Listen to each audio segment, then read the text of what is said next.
Ay, kusoo dhawaada channelka sicirka. Waxaan maanta kaga hadlayno bulshada sawirka berbera. Waxaanu soo bandhignay oo aan website-keena soo gelinay article af Ingiriisi ku qoran oo ka hadlaya mustaqbalka warshada sawirka berbera ama warshadaha soo socdaba. Laakiin af Ingiriisi baan ku qornay marka dad badan baa na soo weydiiyey oo yidhi waxaan rabaa Soomaali. Marka waxaas yidhi markaa kama sameeya presentation si dadka si fiican ugu faa'iidaystaan. Marka presentation-kan wuxuu koobnaanayaa afar qodob iyo summary. Wuxuu koobnaanayaa qaybta geology-ga aan ka hadlayno waxyaabaha geology-ga ka socda. Waxaan ka hadlaynaa laba article oo scientific ah oo qaybta Somaliland iyo limestone-keeda ah iyo qayb dhanka dalka Ethiopia saan wax ugu boobardhigo aan helno, iyo article ay qortay Khadij Times oo ka hadlaysa Erikab. Haddaba haddaan ku bilaabno geology-ga deegaanka saaxil ama berberiya agaarkeedaba, runtii waa deegaan aad u interesting ah. waxyaaba badan baa ku jira, macdankada waa ku jirta, laakiin maanta kulli kama wada hadli karayno. waxaan focus saaraynaa limestone-ka dhagaxa loo yaqaano oo areadana arkaysana siiba qaybaha brownka ah.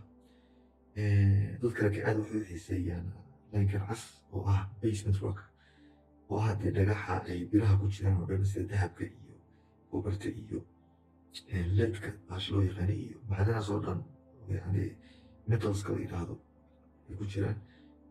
oo kasoo bilaabata meesha la yidhaha cabdulqaadir kuna dhamaata bariga sanaag oo siisa isla socotaa ay dadka aad yahan dambe uga shaqaystaan. waana shay aad u fiican, laakiin maanta focuska kaama saarayna. maanta focuska waxaan saaraynaa limestoneka oo saanta u sheegay halkan areadan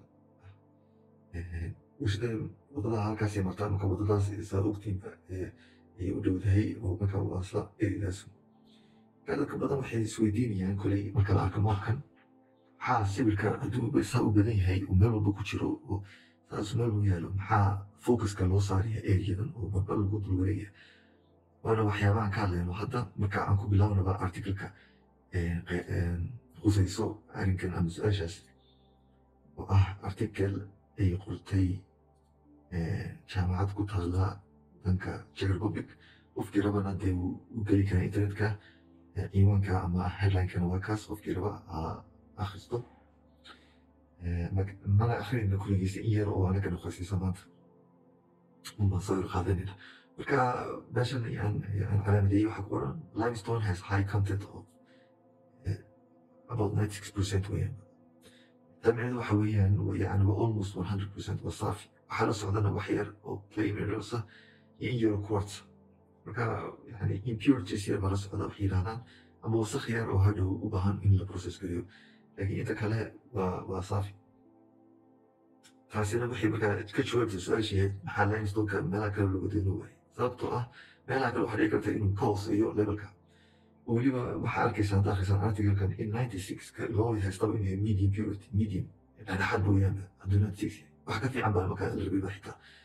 marka that's why aan sawir yani ama limestoneka meel walba laga helayna meelaha gaar yani purity levelkaas markuu gaadho unbaa la isticmaali karaa.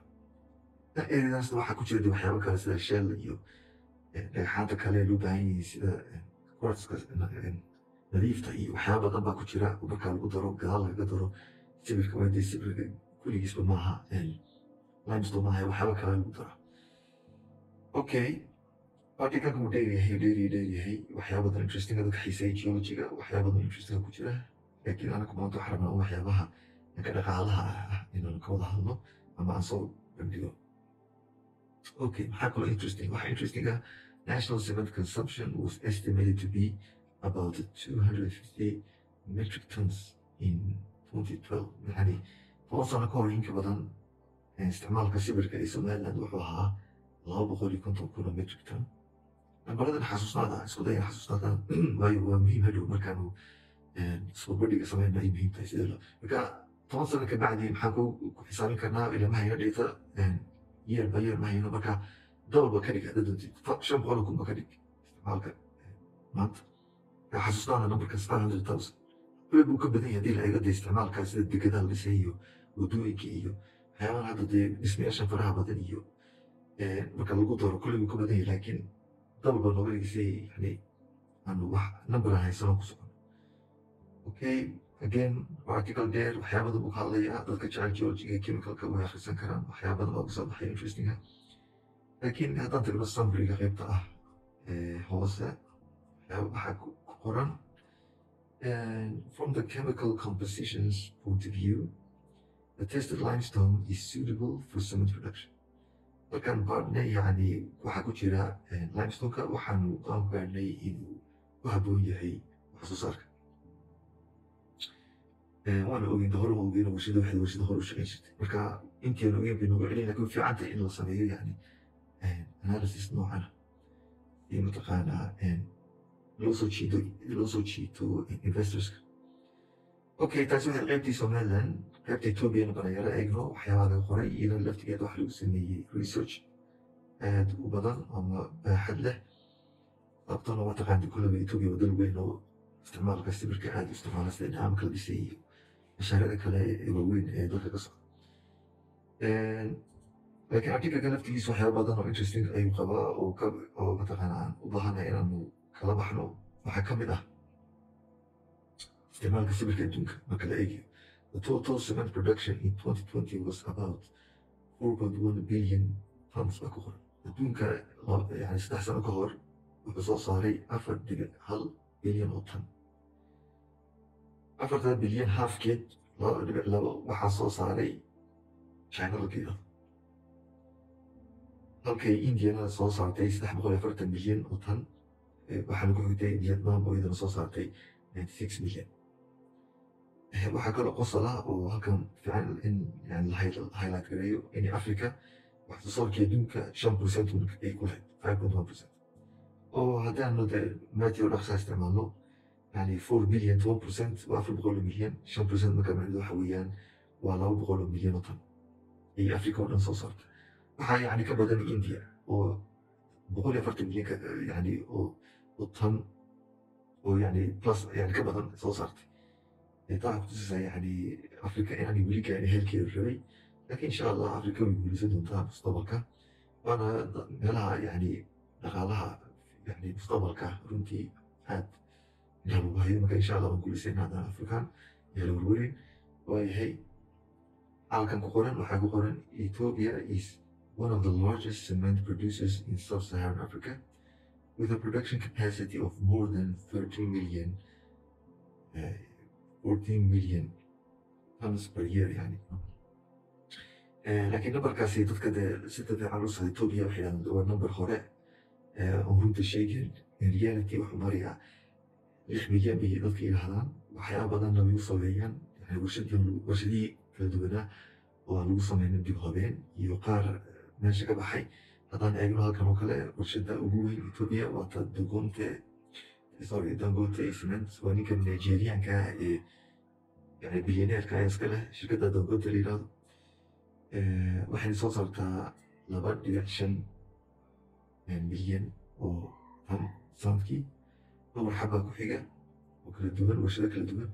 tan horta la yidhaahdo Masebo oo 2.1 soo saarta milyan in hawadu ka baxday sababta waata ku taala gobolka Tigray oo sida la socota dagaal baa ka socda. qaarna waxay gebigeeda wada bilaqaystay waxaa yani information badan kama hayno marka iyadu meeshaba kuma jirto oo hoos u dhacaas capacity kuma jirto. waxaa kaloo la socota national cement la yidhahda ay ku taala Diridhabe iyadu yar tahay laakiin waxaa la yidhahdaa iyada laftigeedu waa in la rabay uma socdo.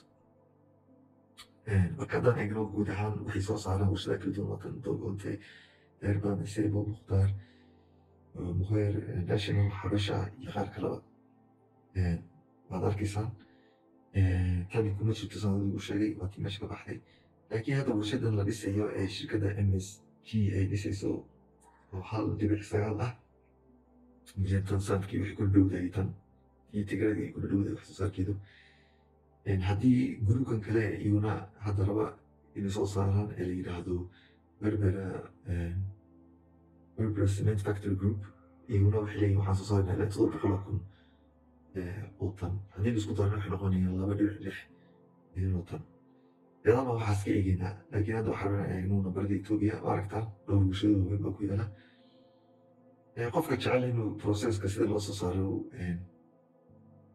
sawirkan halkan wuu ka eegi karaa. waan idiin sheegayey dhowr stagekii soo maraysa waxyaabihii la isku darayey gadaalna waxaa laga darayaa gypsum iyo fly ash iyo waxyaabihii markaa loo baahan yahay waayo cementka waa sida buurka oo kale wada nooc maaha ka ugu caansan waa Portland cement baa la yidhahda waa ka gudaha lagu dhiso laakiin noocyo badan baa jira marka qofba sida yani cementka doonaysid baa ayaa yani decide garaynaya waxyaabaha gadaal kaga daraysid marka that's why يعني حواشي oo kale weeyaan waxyaabaha gadaal laga daro waxaa go'aamiya cementka doonaysid marka qofkii interestka inuu wax sii ogaado of course waa akhrisan kartaa laakiin hadda waan ka gudbaynaa si aynu noogu dheeraan videogan isan ugu dheeraan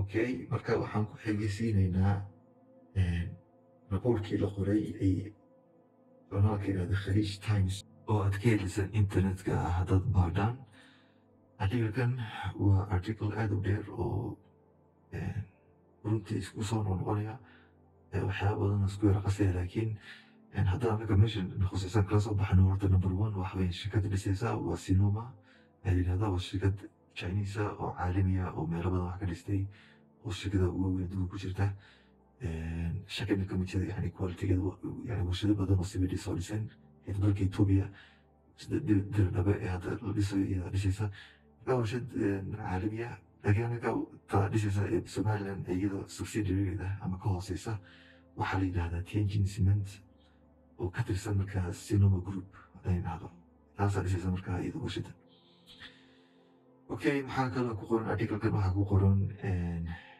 in la rabo in la gaarsiiyo aakhirka 1.9 milyan tan sanadkii oo la rabo 2025 dhamaadka 2025 in heerkaa la gaaro meel gaar ahaan in la dhiso grinding stationkii meeshii wax isku jibinaysay dhagxaanta jibinaysay in taa ilaa 2024 iyada la dhiso ayay weyn taarikhku marka 2025 in full capacity la gaaro okay waa runtii waa plan fiican haddii hirgelayso waxaa ka shaqeyn doona la yidhi 500 oo Somalilanders ah toos uga shaqeynaya 2,000 oo kalena si indirect ah ay shaqo uga helayaan taasoo la balan qaaday waana shay aad u fiican laakiin haddaan nambaradii hore aan iishiga dib ugu noqono waxaan yidhi 500,000 aan ku qiyaasno isticmaalka hadda cementka dalka ah hadda doonana waxaan gaarsiin karnaa 1 milyan inay Somaliland isticmaasho sanadkiiba aan ka dhignaba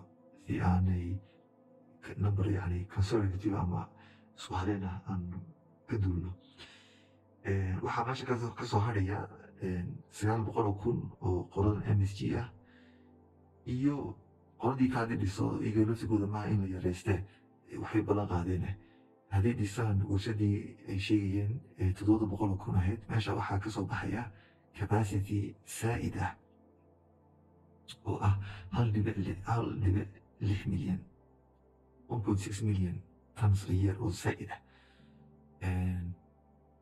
kuley Soomaaliya waxbaa loo diri Ethiopian waxbaa loo diri suuqana dukle buu furan yahay marka insha allah kulligood waa guul baan u rajeynaynaa oo anagu tiimna lama soconaya waxaa rabnaa inay Somaliland guulaysato okay guunaanadkii markaa waa intii aan hadda ilay un weeyaan nambaradaan idin sheegayey laakiin waxaa halkan interesting ah lacagta ku baxaysa anigu nambarkan inay qoladan MSG inay ku dhisayso 300 milyan miyuu odhan laakiin waxaan ka soo qaatay uun warshad isla Sinoma ay dhisayso oo dirdhaba ka dhisayso oo isleeg kan hadda la wado iyagu wixii yidhahdeen markaas 300 milyan baa ku baxaya marka halkaas baa nambar ka soo qaatay waana ka badan kartaa waana ka yeelan kartaa laakiin dee nambarkaas ugu dhow hadda waxaan ku socon karayno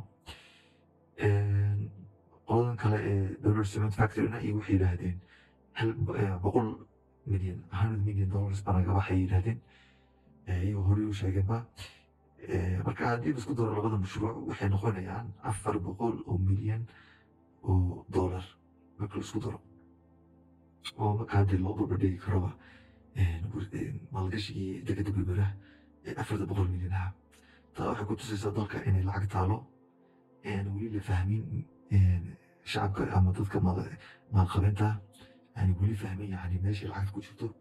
adduunka kale waa la ogyahay meesha lacagta ku jirto waa macdinta iyo industriga, laakiin dee weli Somaliland haddaan nahay taas weli maan fahmin. laakiin insha allah weli hadda isbedel baa soo socda, dadkana kulligii soo fahmayaan. marka Somaliland waxay noqonaysaa dalalka ugu horumarsan haddii ay dadka intaa fahmaan. oo dee marka la eego macdintaan leenahay iyo meesha ku naalaba iyo populationka intuu yahay, ma aha inuu jiro qof faqiira Somaliland. insha allahna waan fahmi doonaa, waqti dhow waa la fahmi doonaa taas. okay, marka anigu intaas ayaan rabaa maanta inaan kusoo koobayo sheekada ugu dheeraatay. waxaan rabaa inaan iga tago, in aan yiraahdo soo booqda website-ka oo website cusub sicirka.com. hadduma bilaabnay inaan soo gelin artikelo kala duwan. dadka waa iska shaqeynaya busy baa la iska yahay, laakiin waxaan leenahay soo geliya artikelada baa dadka xiiseynaya. su-aalo badan baa lasoo weydiiyaa oo khuseeya dalka. oo waxaa rabaa hadda dee dadka mar hadduu dalkii qaan gaaray in si professional waxa loo soo gudbiyo, si dadka yani xiiseynaya informationka ay uga faa'iidaystaan. marka website-ka waa sicirka.com. haddaa qabtaan su-aalo waa waa questions@sicirka.com, questions@sicirka.com. kusoo dirsan wixii su-aala qabtaan, ama waxaa gelaysaan pageka twitterka ee hadda cusub. dad badan kuma jiraan, laakiin gala halkaana follow gareeya. wixii su-aalaha qabtaan halkaa un soo mariya haddaad doonaysaan, si isaga laftigiisa uu u noqdo meel yani dadka sukeena. haddii kalena questions@sicirka.com baan kusoo diri kartaan haddaad su-aala qabtaan, ama haddaa waxay seedinaysaan topicyo rabtaan inaan soo dhaqaano. la socda markaa channelka, subscribe gareeya, kusoo biira tiimka. waana mahadsantihiin. thank you very much. wabilaahi towfiiq.